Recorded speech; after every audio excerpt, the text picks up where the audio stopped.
When's the right time for you to have a total hip replacement? Can it wait? Should it wait? Should you wait until after that big event? Should you wait until next year? Maybe the year after?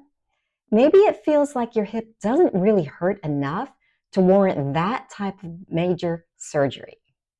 Or maybe you think hip replacements are for old people. You're not that old yet. How do you know when the time is right? Hi, I'm Pamela. I had a total hip replacement 2 years ago when I was 56. Just so you know, I really did not want to have that surgery.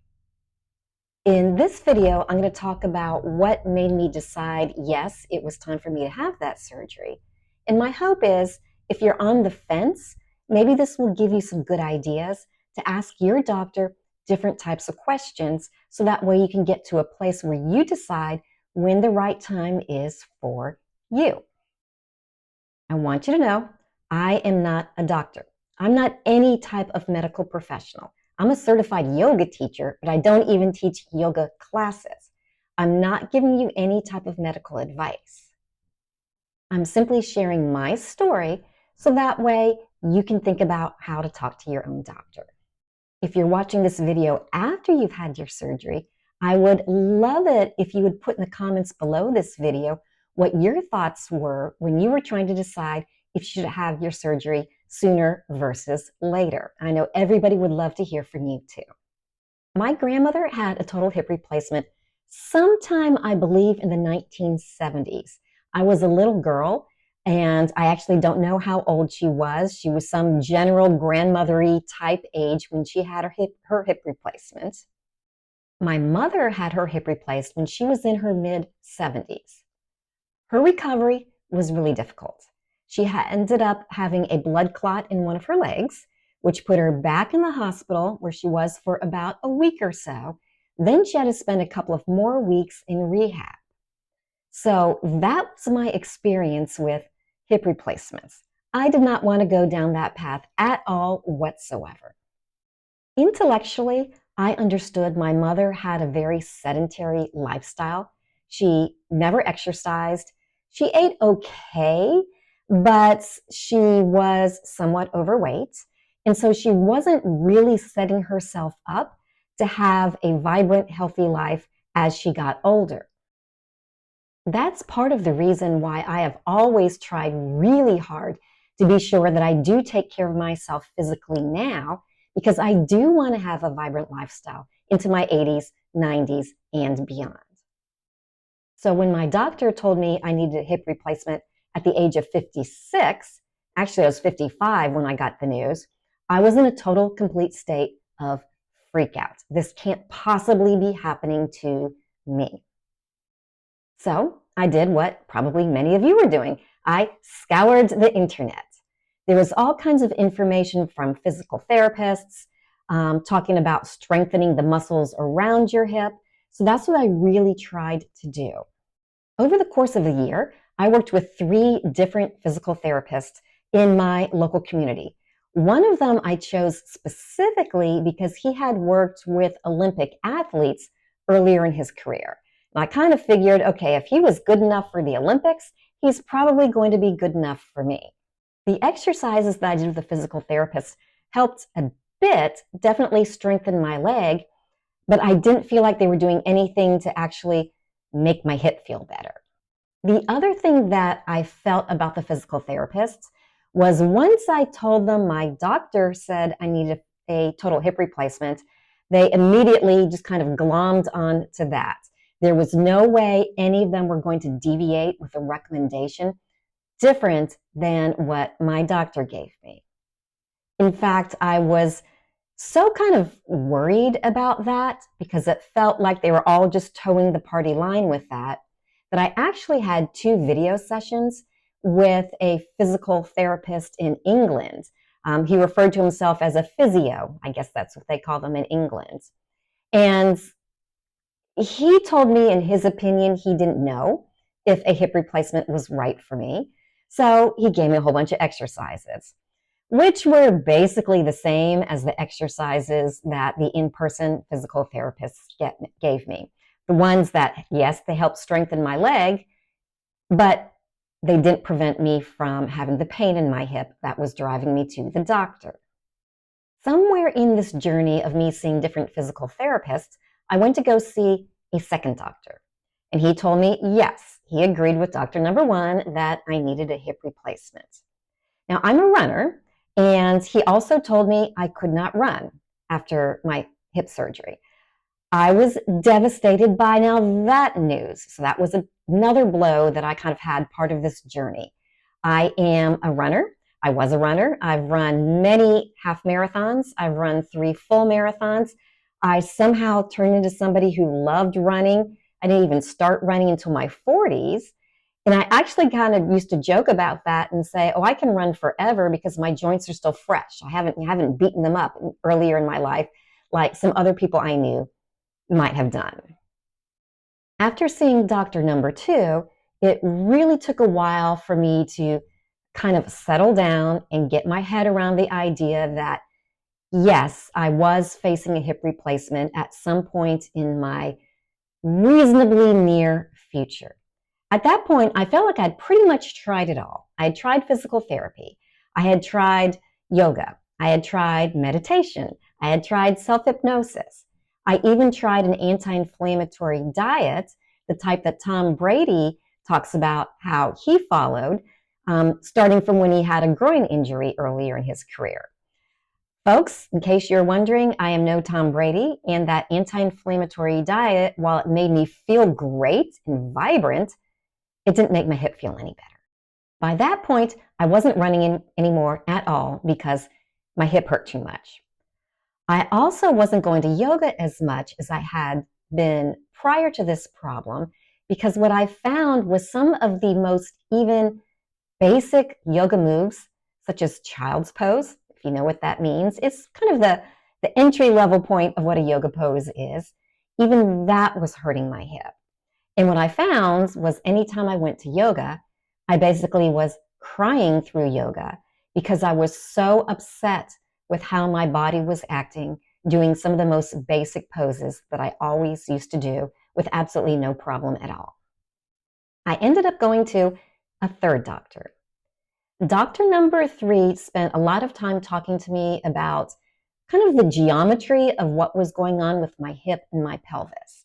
He explained that I had dysplasia, which I was familiar with that word, kind of in the context of dogs get hip dysplasia, but I had no idea what that meant for me as an actual human being. But what he explained was the hip ball was kind of separating away from the hip joint, and it was unstable, and that's what was causing a lot of the problems that I had. He said to me that I probably had that to some degree ever since I was a child. When he told me that, my response was, well, if I had this all my life, I should be able to have this for the regular part of my life, the rest of my life. This is simply how my body is built. What he told me then was over the course of time, my pelvis had started to deteriorate a bit. My pelvis was actually crooked. My left side, which was the painful side, was lower than the right. So all of a sudden now I was realizing that my whole body geometry was kind of like off kilter. And that's when I started to wonder, well, if my hips are out of alignment, and in the yoga world, hips are kind of like the center of our core.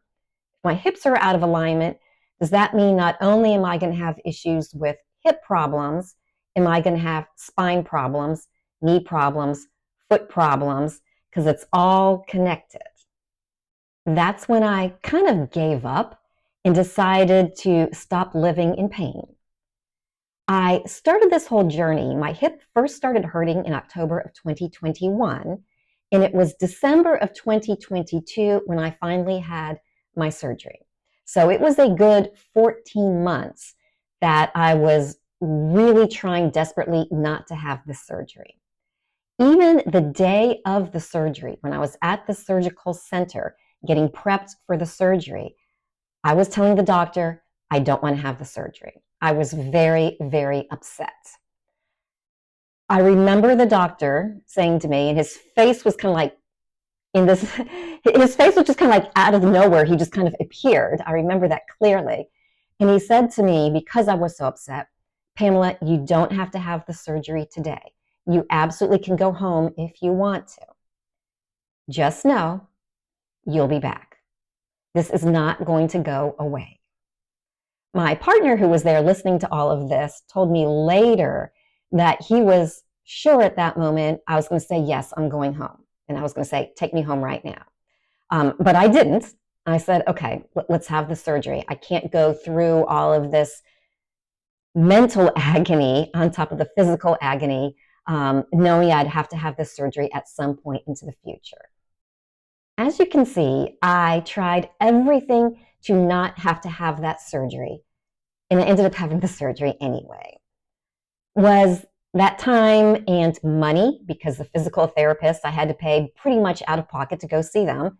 Every time I went and saw the doctor, I'm not 65, so I still had my copays. I'm not on Medicare yet. I spent a lot of money on all that. Was it wasted? For me, no. It was definitely a process I needed to go through to get my head around having that surgery. I decided to do this video because somebody put a comment in one of my other videos saying that they were in their mid-60s and they were told they needed to have a hip replacement, but they really didn't feel like their hip hurt enough to kind of warrant having surgery.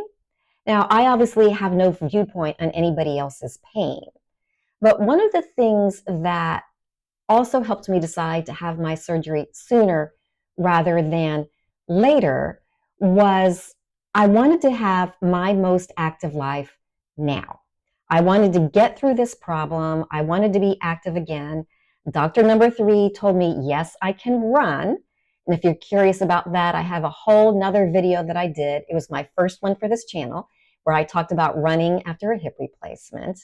I wanted to be running again. I wanted to do yoga again. I wanted to live my best life today so that way I could continue in my mission to prepare myself for having my best life in my 70s, 80s, and beyond.